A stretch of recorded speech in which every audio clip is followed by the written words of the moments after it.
Keputusan PRU15 turut memberi kejutan kepada calon yang mempunyai nama besar tewas di kawasan ditandingi atau penyandang yang gagal mempertahankan kerusi masing-masing.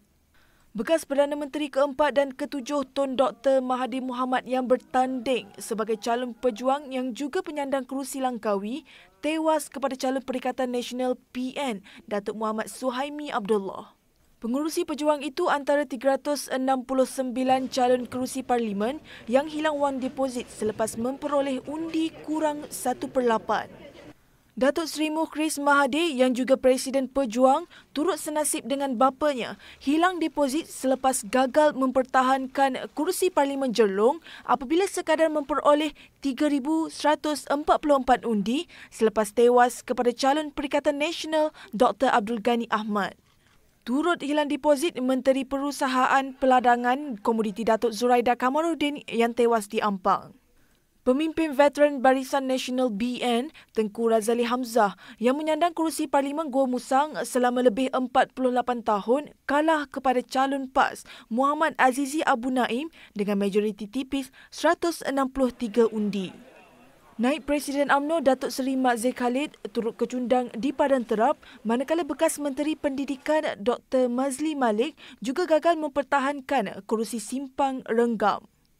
Presiden MIC Tan Sri S.A. Vigneswaran gagal merampas kerusi Parlimen Sungai Siput daripada calon PH S. Kesavan. Sementara itu, bekas Presiden MCA Tan Sri Leong Tiong Lai tewas kepada Yang Shefura Othman dari Pakatan Harapan. Datuk Seri Tengku Zafrul Abdul Aziz juga gagal di Kuala Selangor selepas penyandang Datuk Seri Dr. D. Zulkifli Ahmad dari Pakatan Harapan berjaya mempertahankan kerusi. Manakala penyandang kerusi Parlimen Gombak Datuk Seri Azmin Ali kecundang kepada Menteri Besar Selangor Datuk Seri Amiruddin Syari yang mendapat majoriti lebih 12,000 undi. Menteri Kesihatan Khairi Jamaluddin mengalami kekalahan pertama sejak bertanding dalam pilihan raya umum apabila kalah dalam pertandingan 7 penjuru di kerusi Parlimen Sungai Buloh. Turut mengalami nasib sama, Datuk Seri Tengku Adnan Tengku Mansur tewas kepada calon Perikatan Nasional Datuk Dr. Razi Jidin di Putrajaya.